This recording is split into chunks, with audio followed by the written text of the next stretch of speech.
Nonii, tahab tulla siia üks teema.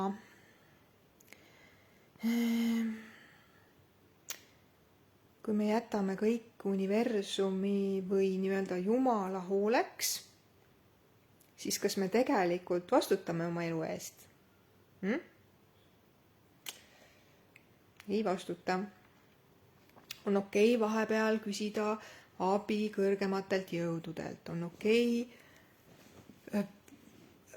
palvetada Jumala poole. Ma olen neid kõiki asju teinud. Ja aeg-ajalt ka ikkagi teen. Olgu kellel iganes siis mis on, kas on siis universum või teejuht või kõrgem vaim või kaitseingel. Tegelikult ei ole vahet. No meil kõigil on niikuinii kaitseingel ja teejuht ja nii edasi olemas. Aga kui näiteks inimene on pidevalt madal seisus või pidevalt on tal erinevad haigused. Üks tuleb, teine läheb, kolmas tuleb. Või siis pidevalt on selline rahulolematus. Aga ma surun selle rahulolematuse alla ja siis ma pöördun sinna universumi poole või Jumala poole ja hakkan siis nagu tema peale lootma, et loodan, et ma olen kaitstud ja ma olen hoitud. Me oleme kogu aeg kaitstud ja me oleme hoitud. Aga kui iga kord, kui meil on raske hetk ja me jääme lootma selle peale, et ma olen kaitstud, ma olen hoitud ja küll universum minu eest hoolitseb. Ja niimoodi pidevalt selles mustris siis nii-öelda loodame justkui mingitele välistele jõududele. Siis kas me tegelikult vastutame oma elu eest? Kas me tegelikult ise võtame vastutust oma tunnete eest, oma emotsioonide eest, oma madalseisude eest? Ei võta. Me anname selle vastutuse ära justkui kellelegi kolmandale või neljandale inimesele kuskil teab kus. Kuskil universumis keegi ei teagi isegi, kes seal täpselt on. Et on okei paralleelselt kogu aeg nagu teha taotlusi, et palun näidake mulle parimat võimalikku lahendust sellest hetkest välja. Või et ma palun, et ma olen hoitud ja kaitstud. Palun näidake mulle teed, kust ma saaksin minna edasi, et mul hakkaks kergem.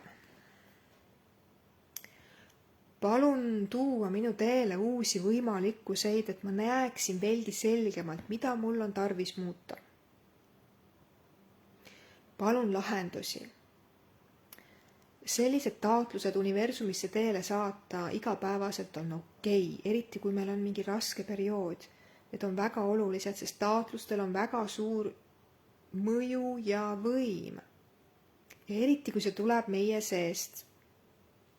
Ja me paneme sinna taha ka energeetika, sest igal sõnal on jõud ja iga sõna on oma kindla energeetikaga. Ja sellistel taotlustel on hästi oluline mõju. Aga kui me nüüd ei tee selliseid taotlusi ja lihtsalt nii-öelda vaatame taevasse või siis mediteerime vaikuses ja kordame endale kas siis iga päev või siis üpriski tihti selliseid lauseid, et ma olen hoitud, ma olen kaitstud, ma olen valgus, ma olen armastus. Ja me tegelikult ei võta seal juures vastutust oma elu eest, ei vaata enda sisse, oma mustrite sisse, kust ma olen tulnud, miks ma täna nii tunnen, millega need on seotud ja kuidas ma päriselt saaksin lahendada, et ma ei peaks iga päev korrutama endale maandavaid mantraid.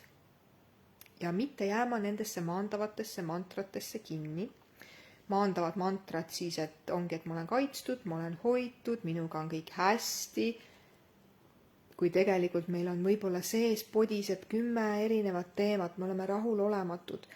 Meil on nutt kurgus ja siis me lihtsalt ütleme neid mantraid, aga seejuures me tegelikult ei vaata enda sisse, me keeldume vaatamast enda sisse. Siis kas me tegelikult võtame vastutust oma elu eest? Ei võta. Mantratel on oluline koht ka, taotlustel on oluline koht, aga ainult seejuures, kui me ka seal kõrval tegutseme ja päriselt tahame näha, et miks me oleme sellises olukorras. Kuidas mina selle olukorra endale lõin? Mida ma peaksin endas muutma? Kuidas ma saaksin ise kaasa aidata sellele, et kõik hakkaks lahenema kerguses? Mida ma peaksin selleks päriselt tegema? Vot.